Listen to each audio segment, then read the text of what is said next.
Hello everyone, welcome back to this series. This document is prepared by VisionIAS News Today.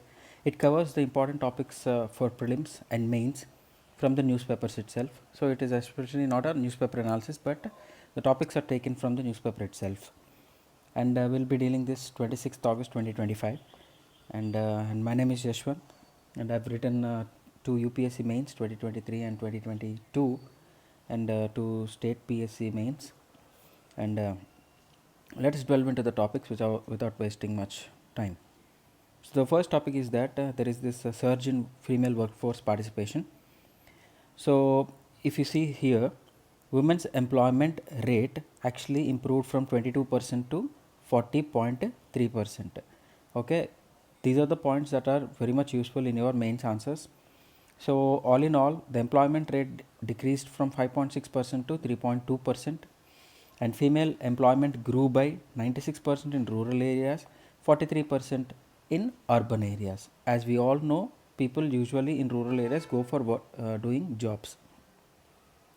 And women-led entrepreneurship is one thing that needs to be focused here. There is a rise in self-employment.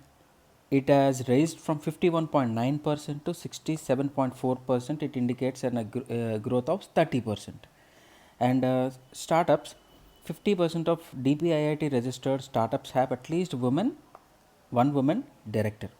50% of the DPIIT registered startups. And access to finance, Mudra loans of the total, 68% are owned by women, and PM Swanidhi 44%. And also coming to this MSMEs, women-led MSMEs increased almost double, they are saying, like from 1 crore to 1.92 crores. It has created around 89 lakh jobs for women. These are the points that you can use in your essay writing or your general studies papers as well.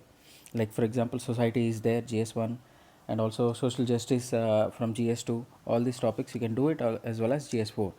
And gender budgets have increased 429% in the last decade, signifying a paradigm shift from women's development to women-led development. It means that we are going towards women-led development. The development is led by women itself, like we are seeing them as the leaders, change makers, like that. Okay. And now this is the most important part here. It can be used in your conclusions while writing mains answers. So ensuring 70% female workforce participation is identified as key pillar for achieving the vision of Viksit Bharat 2027. This can be your conclusion. It will be really beautiful. So what is the target for that? We have this 70% female workforce participation. Right now we have this 40% increased from 22. Now the target is 70% for this Viksit Bharat 2047. And the next topic is Tribal Ministry seeks separate census for PVTGs. So if that is approved, what will happen? We need to do this census 2027, right? In that we will also be taking separate census for this PVTGs. That was the topic is about.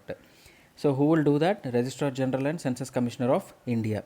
So before going to deal with this PVTGs, first let us understand this Registrar General and Census Commissioner of India. It was set up in 1949. It comes under Union Ministry of Home Affairs. Okay, what are the responsibilities of this Registrar General and Census Commissioner of India? You see, housing and population census can be done, will be done by this person. Census Act 1948, and also Civil Registration System, Registration of Births and Deaths Act.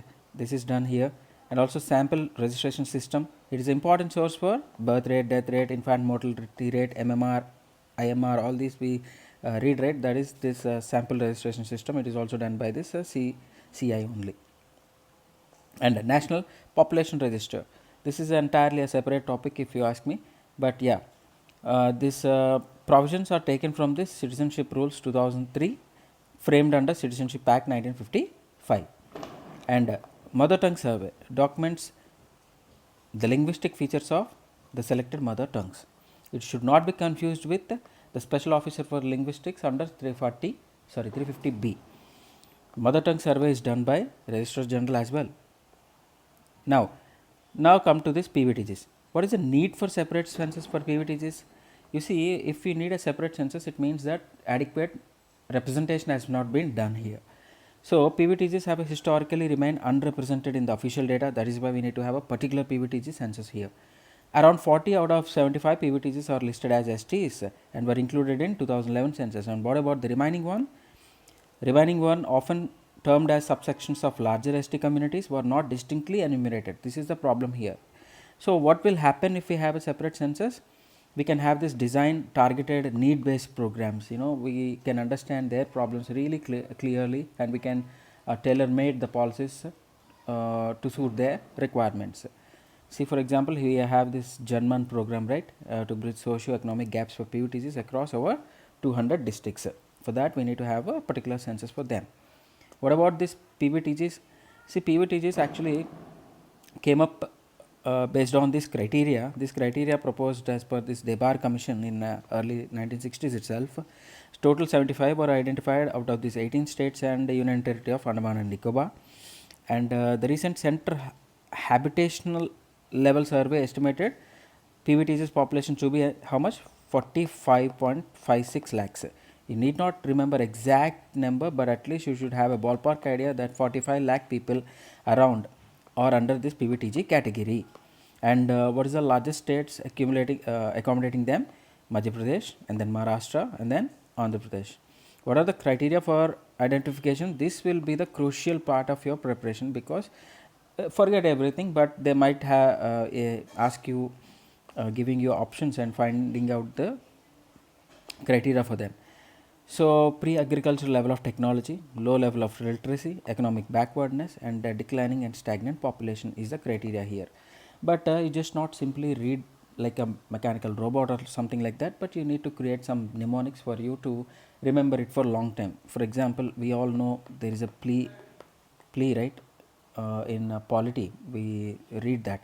From that word, you can remember P for population, L for literacy, E for economic backwardness, and A for pre-agricultural level of technology. Like this, you have to make your studies more interesting so that it will stay in your mind for a long time, and you can focus on other things. That's how it has to be done. And here, this topic, Trump's Intel deal and the reinvention of US states capitalism. You see, nothing much to spend here. See, what's happening is that US has acquired a 10% stake in Intel. That's a private company. So what is government doing in that private company? That's what the problem here. It means that US is going towards this state capitalism. It used to have this free market capitalism in USA, but now people are saying that it might tending towards this US state capitalism, because they have invested this 10% stake in Intel, which is a private company. But the point you need to focus here is that that that investment is passive and non-voting ownership stake. So it's just maybe baby steps towards this state capitalism, and we don't know, but we have to wait and see what this Trump's gonna do within his term. He's already messing many things up geopolitical level, so we'll just have to see. Maybe he's trying to do this make America great again. I don't know, but we just have to see. So they have mentioned this pros and cons for state-led capitalism and free market capitalism. I'm not wasting much time here, because that is very easy and understandable. Please read it on your own, because other topics are very much important. See, Gram Sabha holds authority to prepare CFR management plans. See here, Ministry of Tribal Affairs has clarified that we'll approach it in a different way. See, for example, we have a forest, right? Inside that forest or along that forest, we have certain villages. These villages have certain communities which manage the forest, right? Okay, that management can be done through this CFR management plans. That the Ministry of Tribal Affairs is saying that management plans is completely under this Gram Sabhas of that villages only. The total right to manage that will be under this Gram Sabha. No one else can have that authority. That's what Tribal Affairs has clarified, and that clarification comes under this Forest Rights Act of 2006, because that's where it is mentioned. Why this problem has arisen is that Chhattisgarh's Forest Department issued an order designating itself as the nodal agency. But who is the nodal agency? Gram Sabha is the nodal agency as per this FRA Act, and that was clarified by this Ministry of Tribal Affairs. This is the whole point. And what is the nodal agency is for what? Is for managing the forest, community forest resource management plans. So what is this community forest resource management plans? It will involve women and tribal youth in decision making, economic activity, aligning with the FRA's vision of environmental justice. It's like a community led development, and it will help in this contrast to this top down approach. Okay, it will be like a bottom up approach, right? So for that, the union government in 2023 launched this Dharti Aba Janjatiya Gram Utkarsh Abhiyan. Remember it? And it's a separate program that enables state government to empanel NGOs to assist Gram Sabhas in preparing CFR management plans. So for preparing these CFR management plans, who will assist the Gram Sabha? NGOs will prepare help, and that was according to this Dharti Aba Janjatiya Gram Utkarsh Abhiyan launched by Union Government in 2023. This topic is important. At least remember what's going on. At least, right? Next, because recently Adi Karma Yogi like scheme has released, right? Adi Sahyo and all. You should remember that. And next one is commercial and prohibited speech is not part of fundamental rights. Supreme Court says that. This is as per this recent case where comedians have gone to this court based on that certain jokes about persons with disabilities. They went to court, right? So court was hearing a case against social media comedians for abusing freedom of speech and expression by making insensitive jokes about persons with disabilities. Court has got very furious about this because they are like you are being very insensitive towards disabilities. If you can make a joke, it means that you don't know the person's problem towards life, like that. It was really serious about it. The court was, and if you see the Supreme Court judgments related to free speech, we have this Amish Devgan versus Union of India 2020.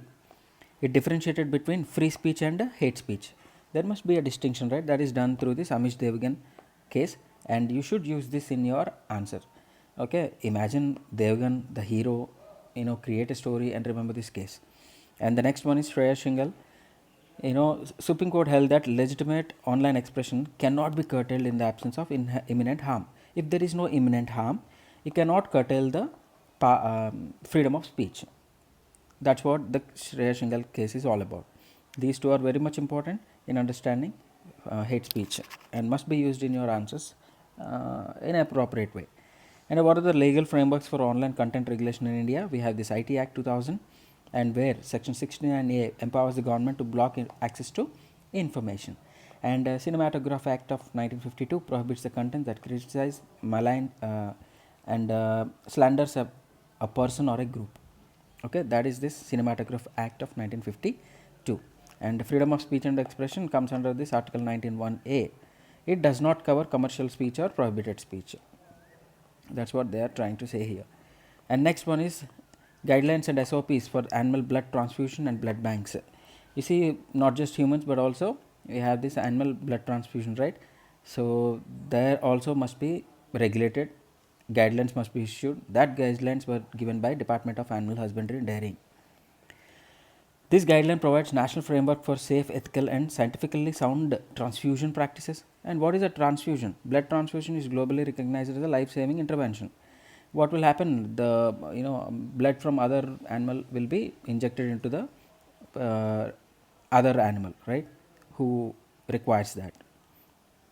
Next, key highlights of the guideline is that we are trying to have this national guidelines for donor selection, blood collection, storage and transfusion protocol, and integrate One Health principles to reduce zoonotic risks. What is this One Health principle? WHO proposes this One Health. This One Health is nothing but we need to have an integrated approach towards human health, animal health, plant health and environment, right? All these health must be integrated and has to be correlated and coordinated between these sectors. That is this One Health principles. If we do that, we can reduce these zoonotic risks, right? Obviously, because zoonotic is nothing but transfusion of diseases from animals to human. That can be reduced through this One Health principle. And it will lay the foundation for National Veterinary Blood Bank Network and support veterinary education, training and research. This is the guidelines and SOPs for this animal blood transfusion and blood banks. The next topic is that World Food Program. let us deal with this World Food Program first. It is the world's largest humanitarian organization dedicated to saving lives in emergencies and using food assistance to build pathways. And it has got this Nobel Peace Prize in 2020. It works in 120 countries, including India. So what's happening is that now India and WFP both collaborated to fight towards global hunger. See, for example, Government of India offers WFP the opportunity to supply fortified rice from India to most vulnerable population in crisis zone. Wherever there is a crisis, there is a need for food, right? Because they will be in the conflict, they will not be producing the food or importing the food. So in that cases, on the humanitarian grounds, India agreed with WFP that will be exporting this fortified rice from India to that particular country. This has been taken from this PIB itself, right? And the next one is Tavi. India warned Pakistan about potential flood in river Tavi as a humanitarian gesture. See, why it has got into news is that generally this kind of communication happens through this Indus Water Treaty. But Indus Water Treaty remained in abeyance. We're not dealing with that anymore. We paused it at least after this Palgam attack. But in a humanitarian gesture, what happened is that India, warned Pakistan about this potential flood in River Tavi in a different channel, diplomatic channel, not through this Indus Water Treaty channel. And you should know about this Tavi River. It originates from Kailash Kund Glacier, Bhaderwa, Doda district. If you don't know about all these things, it's okay. But take a clue from this tributary. It is saying that left bank tributary of Chenab River. At least you should know a little bit idea about Chenab River, right? And imagine the left bank tributary. It means that little bit south of the Chenab River, right? And it is considered as a lifeline of Jammu city. Now look at the Tavi River here. So this is the Chenab River, and it will be the left bank tributary Tavi. So it will be the lifeline for this Jammu city. That's what you should know about here. And next one is snow leopard. So why it is in news is that because of the reduction in the ice cover, the snow leopard's habitat is now occupied by normal leopard, common leopard. That is a problem. But you should know about the brief idea about snow leopards. Snow leopards largely found in this snow regions only: Jammu and Kashmir, Ladakh, Himachal, Uttarakhand, Sikkim, and Arunachal Pradesh. Please try to imagine the map. And it is a state animal of Himachal Pradesh as well as Ladakh. Don't say that Ladakh is not a state. You should understand that. And conservation status: IUCN Red List vulnerable. Sites: Appendix 1, and India Schedule 1 and 4 of Wildlife Protection Act 1972. Next is about rare earth magnet. See, automakers are cutting features and seeking alternatives due to shortage of rare earth magnets. So rare earth magnets are actually permanent magnets made from alloys of rare earth elements. So what are these rare earth elements? Rare earth elements, if you pick up a periodic table, you should find them. See, these rare earth elements are a set of 17 elements. And what are the properties of these rare earth elements? High density, high conductivity, exceptional magnetic strength. That is why they are converted into rare earth magnets. And also high energy density is there. Okay, it means that they can be used for battery storage as well. And types of magnets, there are mainly of two types: neodymium and samarium cobalt. I'm not asking you to remember each and everything here, but at least have an idea that neodymium, it might be a magnet or rare earth metal. That ballpark idea must be there, definitely. That is a must. And applications is that enables compact powerful magnets used in electronics, clean energy, as we said, healthcare and automotive industries as well. And the next topic is immunoglobulin antibody. See, we have immunoglobulins. There are 5 types of immunoglobulins: A, G, M, D, E. Total 5 immunoglobulins are there in our body. Out of that, we are talking about this immunoglobulin M. Okay, it's an antibody. Antibody, you know, right? Antibody is the one that fights against the pathogens that comes into the body, right? So let us understand this immunoglobulin M antibody first, then we'll try to understand the topic. Current relevance. It is the largest and first antibody immune system makes when fighting off a virus, bacteria, or parasite. See, for example, if a virus enters into your body, what is the first antibody that is made by the immune system? Immunoglobulin M. Out of this, M is formed first. Antibodies are protective proteins produced by immune system. They fight against these parasites or foreign bodies. It is also the first antibody the immune system starts to develop as a fetus. Even the fetus level, immunoglobulin M will be the first one to be produced. It is found in blood and lymph nodes. See, they, as I told you, they try to fight against this virus, bacteria, fungi, parasites, right? But new study shows that IgM antibodies can also act as mechanical stabilizers of harmful proteins. This is an additional function that is found by India only. Some Subhash Chandra Bose Institute have found that. So apart from fighting against the foreign bodies, it can also act as a mechanical stabilizer of harmful proteins.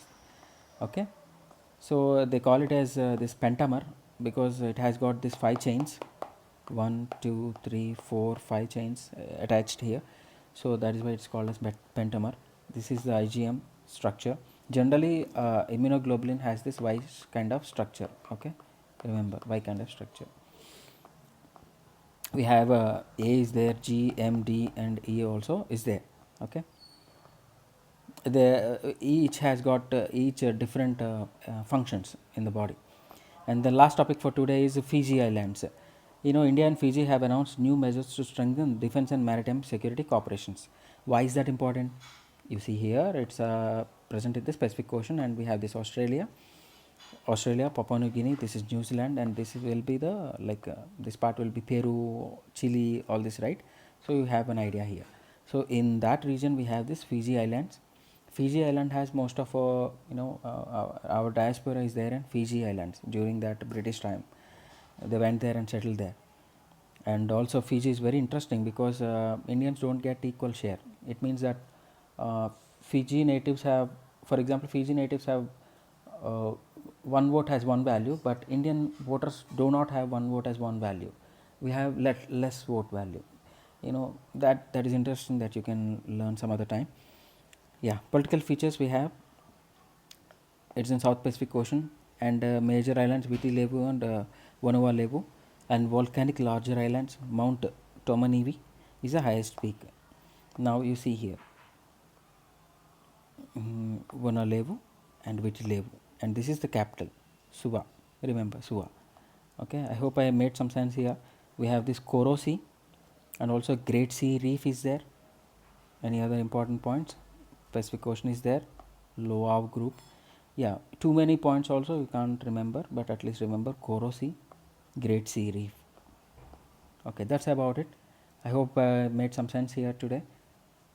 Thank you for watching. See you in the next class.